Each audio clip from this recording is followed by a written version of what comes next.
जेव्हा मी काम करत होते तेव्हा Vanashree was a sensation. My goodness, एक मॉडेल फिगर, एक उंच मुलगी आणि असं किडकिडीत उंच मुलगी आणि एकदम मॉडेल अशी वनश्री होती. तिचे फोटोज आम्ही दाखवतो तुम्हाला की ही वनश्री असं.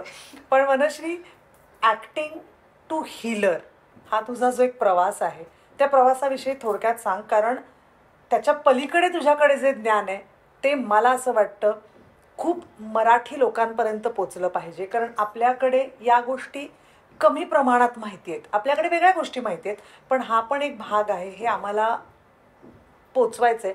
सो आपण तिथे येऊया, पण त्याच्या आधी एक ॲक्टर टू हीलर ह्या प्रवासाविषयी. मी ना हल्ली डिस्क्राईब कसं करते माहिती आहे, ॲक्टर बाय पॅशन आणि हीलर बाय डेस्टिनी. कारण हीलर व्हायचं म्हणजे मी स्वप्नातही विचार नव्हता केला की मला हिलिंग काय हेच माहीत नव्हतं. टिपिकल मिडल क्लास घरात जन्म झाला आहे, गिरगावमध्ये जन्म झाला आणि पवईला स्कूलिंग झालं. येस, भरतनाट्यम मी लहानपणापासून शिकले, कारण आईने नेहमी प्रोत्साहन दिलं मला. आणि 8वी-9वीत ते पिक्चरचं दिल बेताब आणि ते सगळे पिक्चर बघून असं होतं की ॲक्टिंगच करायची, मॉडेलिंगच करायची. आणि लकीली आईबाबांनी नेहमी सपोर्ट केलेला आहे, कारण आमच्या घरात ना कलेला खूप जास्त महत्त्व दिलं जातं. म्हणजे कला, डान्स असो, वाचन असो, नाटक असो. आम्ही नेहमी साहित्य संघात नाटकाला जायचो, पिक्चर मेट्रोमध्ये पिक्चर बघायला जायचो, इव्हन घाटकोपरला वेळ काढून पिक्चर. त्यामुळे आमच्या घरात ना कलेला नेहमी प्राधान्य दिलेलं आहे. त्यामुळे जेव्हा मी हे डिसिजन सांगितलं की मला ॲक्टिंगमध्ये जायचंय, मॉडेलिंगमध्ये जायचंय, तर आईबाबांनी सांगितलं ठीक आहे, आम्ही 1 वर्ष देतो तुला. आणि गौतम राजाध्यक्षने माझं पहिलं फोटोशूट केलं होतं. त्यांनी मला एकच अट घातली होती की तू BA कर आधी आणि MA ला ऍडमिशन घे, मगच फोटो सेशन करणार, आणि फर्स्ट क्लास पाहिजे. सो फर्स्ट क्लास नाही, पण 58% मिळाले BA ला. आणि फोटो सेशन झालं आणि मग स्ट्रगल सुरू, फोटो द्या. पूर्वीच्या काळात नव्हतं ना काही व्हॉट्सॲपवरती audition. So photo close, profile, फुल फिगर आणि सगळे घेऊन मग तसा स्ट्रगल पूर्ण सुरू होऊन हळूहळू मला कामं यायला लागली. आणि उंच आणि बारीक असल्यामुळे मला मॉडेलिंग, स्टिल ॲड्स, ॲडव्हर्टिजमेंट्स हे जास्त येत गेले. मग महाराष्ट्र सुंदरी जेव्हा प्रमोद नवलकरांनी मराठी मुलींना प्रोत्साहन देण्यासाठी सुरुवात केली, तिथे मी पार्टिसिपेट केलं आणि तिथे मी जिंकली. त्याच्यानंतर मग मराठी इंडस्ट्रीमध्ये दामिनी हा माझा पहिला शो होता, त्याच्यातनं मी ॲक्टिंगला सुरुवात केली. पण नोबडी न्यू आय महाराष्ट्रीयन, कारण एक तर I grew up in Powai, central स्कूलमध्ये एज्युकेशन झालं. त्यामुळे मी सगळे PhD होल्डर्स, MS अशा लोकांमध्ये, इंटेलेक्च्युअल लोकांमध्ये वाटल्यामुळे, आणि दिल्ली बोर्ड स्कूल असल्यामुळे इंग्लिश आणि हिंदी जास्त, पण घरी मराठीच बोलायचो. पण अपीरियन्सवरनं आणि ह्याच्यानं कोणी मराठी समजायचं नाही. सो ॲक्टिंगचा तो प्रवास सुरू झाला. आणि भाषेवरनं मला खूप पहिल्यांदी हॉन्टिंग झालंय. मी खूप बारीक आहे, मराठी धड येत नाही, पण आय केप्ट गोईंग ऑन. कारण मला असं वाटतं की नो वन इज परफेक्ट. तुम्ही परफेक्टली किती एफर्ट्स घालून त्या गोष्टीपर्यंत पोहोचता. मग मी ते करत गेले. पण लवकरच इंडस्ट्री कळली मला 1-1.5 वर्षामध्ये. आणि मला असं वाटलं की नाही, आपल्याला लग्न करायला पाहिजे, कारण coming from a typical family 23व्या वर्षी लग्न केलं. आणि लकीली सासरकडचे चांगले असल्यामुळे नवरा, त्यांनी मला प्रोत्साहन दिलं की तू कर ॲक्टिंग कंटिन्यू.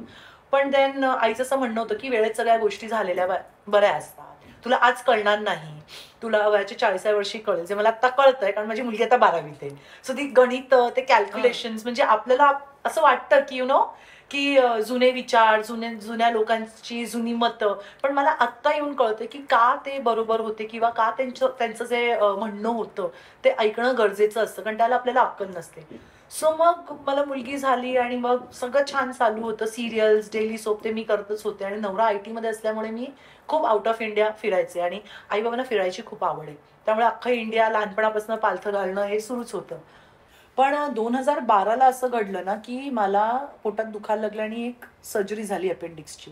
आणि तरी पोटात दुखत होतं. सो डॉक्टरांनी जेव्हा ते अपेंडिक्सला हे केलं, त्याचं टेस्ट वगैरे झाल्या, तेव्हा कळलं की मला एंडोमेट्रियोसिस आहे. आणि मग मला कळलं की मला एंडोमेट्रियोसिस नावाचा एक आजार आहे, जे मला लहानपणापासून पिरियड्समध्ये पोटात दुखायचं. ॲक्च्युली ते का दुखत होतं त्याचं कारण मला तेव्हा कळलं. तोपर्यंत माझी मुलगी एक 7-8 वर्षांची होती. आणि त्याच्यानंतर जो प्रवास सुरू झाला, म्हणजे 7 ऑपरेशन्स झाले. दरवर्षी एक ऑपरेशन, दर 15 दिवसांनी एक सोनोग्राफी, दर 3 महिन्याला एक MRI, मल्टिपल इंजेक्शन्स. आणि या पूर्ण प्रोसेसमध्ये ऑफकोर्स आपण एक नॉर्मल ह्युमन असतो की अरे काय झालंय, मला माझंच नशीब फुटकं, माझ्याच नशिबी का आलं.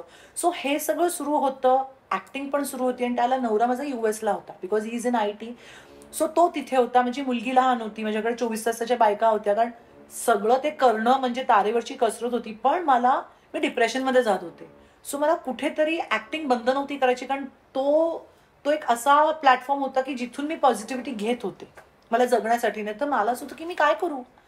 एका पॉइंटला भार्गवी मला असं वाटलं की आय एम युजलेस, की मी का जगते, की एवढा पैसा खर्च करतोय नवरा आणि मी बरीच होत नाही. आणि मग कोणीतरी मला सांगितलं की गो इनवर्ट जर्नी कर. तर मला आधी कळलंच नाही व्हॉट इज इनवर्ट जर्नी. म्हणजे अर्धा महिना तर मी ह्याच्यातच शोधण्यात गेला की व्हॉट इज इनवर्ट जर्नी, की हे जे काही मला झालंय हे काहीतरी शिकवायला आलंय, हे मला कळत नव्हतं काय. सो तिथून शोध माझा जो सुरू झाला. आणि ती म्हण म्हणतात ना, वाचाल तर वाचाल, तर त्या म्हणीचा अर्थ तिथे कळला की त्यावेळेला मी प्रत्येक सर्जरी नंतर 3 महिने बेड रेस्ट. मग काय करायचं, किती नेटफ्लिक्स बघणार, किती मैत्रिणींना फोन करणार, किती तुम्ही करणार. वाचायला सुरुवात केली की का होतंय हे माझ्याबरोबर, वाय मी, हा प्रश्न पडायला लागला. आणि आय थिंक आयुष्याच्या कुठल्या ना कुठल्या तरी टप्प्यावरती तो प्रश्न पडतो माणसाला, स्वरूप वेगवेगळं असतं. आणि मग मला एक एक गोष्टींचा उलगडा होत गेला. मग जेवढं मी वाचन करायला लागले तेवढ्या गोष्टी मी आत्मसात करायला लागले. आणि मग मला कळलं की हा जो आजार आहे हा ऍक्च्युली मी मॅनिफेस्ट केलाय. How I tell you. आई बाबा दोघे जॉब करायचे, सो मला ना त्यांचा वेळ नाही मिळायचा. So I was craving for attention and that care and love. So subconsciously deep rooted होतं की I want their time and attention. So कसं, मी जर आजारी पडले तर मग आई बाबा पाय दाबून देतील, ॲपल कापून. सो हे खूप इनोसंटली माझ्या डोक्यात ते पेरलं गेलं, मे बी लहानपणी. पण त्याचं स्वरूप इतकं भयानक होतं की माझे 7 ऑपरेशन झाले 8 वर्षामध्ये. आणि हे जेव्हा मला कळलं तेव्हा ऍक्सेप्टच नाही केलं. ह्युमन टेंडन्सी ना, हे असं होऊच शकत नाही, मी कसं मॅनिफेस्ट करेन. पण जितकं मी वाचन करायला लागले, मग मला जितके गुरु सापडत गेले, त्यांच्याशी मी डिस्कस करायला गेले, तेव्हा कळलं की सबकॉन्शियसली मी हे अट्रॅक्ट केलेलं आहे. सो मी ऍक्सेप्ट केलं. मग मी माझी हिलिंगची जर्नी सुरू केली की नाव I take the responsibility to change or to transform. आणि त्याच्यानंतर मी एक एक गोष्टी शिकत गेले, मी स्वतःला हील करत गेले. आणि ते हील होत असताना मी ऍक्टिंग मात्र करत होते, कारण मला डिप्रेशनमध्ये नव्हतं जायचं. आणि त्या प्रोसेसमध्ये माझ्यामध्ये चेंजेस व्हायला लागले, ट्रान्सफॉर्मेशन दिसायला लागले. आणि मी ज्या ज्या लोकांशी बोलायला लागले त्या लोकांनाही चेंजेस दिसायला लागले. आणि मग तेव्हा असावं सुंदर माझा शो सुरू होता. आणि तिथे मला खूप माझ्या सगळ्या को आर्टिस्टने सांगितलं, की तू जे सांगतेस ते बरोबर होतंय, why don't you know take this as a profession. I don't know, मी तर हे माझ्यासाठी करते. आणि तिथून खरं तर सुरुवात झाली. मग मी हळूहळू ते लोकांसाठी करायला लागले. मी पब्लिसिटी ॲज सच अजूनपर्यंत केलेली नाही आहे, पण मला असं वाटतं की माझ्यामुळे जर तुझा काही फायदा आहे. कारण लहानपणापासून आईचं एक वाक्य होतं की तुम्ही जितकं देत राहाल तितकं तुम्हाला समृद्ध बनत जाता. Sharing is caring. आणि आपण समाजाला सुद्धा देणं लागतो. प्रत्येक वेळेला घ्यायचंच हा ॲटिट्यूड नसावा, द्यावं पण तुम्ही, आणि ते स्वेच्छेने आणि आनंदी मनाने द्यावं. तेवढंच तुम्ही what you give you get. So मग मी हे खूप स्मॉल लेवलला करत गेले. आणि ते करता करता असं लक्षात आलं की त्यांनाही फायदा होतोय. सो मग मी हे प्रोफेशनली सगळं शिकले, कारण माझ्याकडे वेळ खूप होता. तर मी हे सगळं शिकले. आणि बघता बघता 12 ते 14 मोडॅलिटीज मी शिकले. आणि मग आता मागच्या 6-7 वर्षापासून हे प्रोफेशनली ॲज अ हीलर मी लोकांसाठी करते. कारण मला असं वाटतं की ज्या गोष्टीने मला फायदा झालाय तर ते लोकांना सुद्धा फायदा व्हायला पाहिजे. आणि जितकं नॉलेज मी लोकांना देईन तितकं मला काय म्हणतात त्याला, आनंद तर मिळतोच, पण दुसऱ्यांना फायदा होतोय आपल्यामुळे किंवा आपल्या या नॉलेजमुळे, तर तेवढं ब्लेसिंग्स पण आपल्याला मिळतात. आणि तो देण्याचा आनंद आहे ना. सो ॲक्टिंगपासून हीलरपर्यंतचा हा असा प्रवास होता. आणि I thank endometriosis so much, की जर एंडोमेट्रियोसिस नसता तर मी आज हीलर नसते. कारण वर्गात जेव्हा स्ट्रिक्ट टीचर किंवा प्रोफेसर येतो ना तेव्हाच आपण अभ्यासाला लागतो, नाही तर आपलं टाइमपास चालू असतो.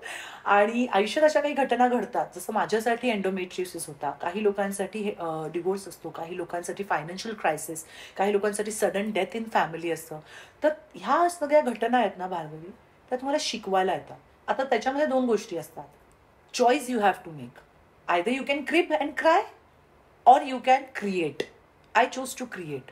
वयाच्या 40व्या वर्षी was not easy for me to change acting career to a healer or to Nayapan creations. डिप्रेशनमध्ये जात होते म्हणून नयापनची निर्मिती केली की क्रिएटिव्हिटी आहे, एनर्जी खूप आहे, तर त्याला चॅनलाइज करणं खूप गरजेचं असतं.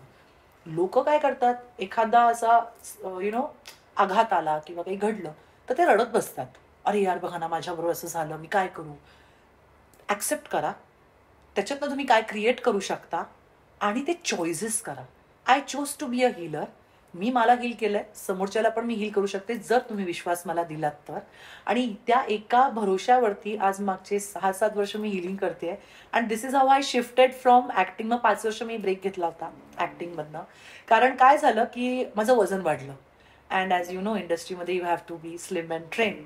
आणि मी आधी खूप बारीक होते. मग लोकांचे कमेंट किती जाडी झाली. म्हणजे मला सेटवरती कमेंट्स यायचे ही एवढी जाडी झाली, कारण मी ना स्टेरॉइड्सवर होते भार्गवी. सो मला ना जीभ जड व्हायची, माझे केस जायचे, मला हाडांमध्ये बोन्समध्ये पेन व्हायचं, किंवा मला ना शॉर्ट टर्म मेमरी लॉसचा इश्यू व्हायला लागला. मला ना मी तुझ्याशी बोलते पण 2 मिनिटांनी लक्षात नाही राहायचं, बिकॉज मी ऑलमोस्ट 7 वर्ष स्टेरॉइड्सवर होते. आणि म्हणजे 32व्या वर्षीपासून पिरियड्स बंद केले. So you can imagine what pain you know a body can go through. पण हे कोणी जाणून घ्यायचं तर सोडून दे, प्रयत्नच केला नाही. सो असे कमेंट्स यायचे, अरे एवढी जाडी झाली आहे, काय कशाला येते, कशाला काम करते, गपचूप बसायचं ना, नवरा कमवते तर घरी बस, डायलॉग पण लक्षात राहत नाही, एवढे वर्ष काम करते काय, असे कमेंट्स मी ऐकायचे.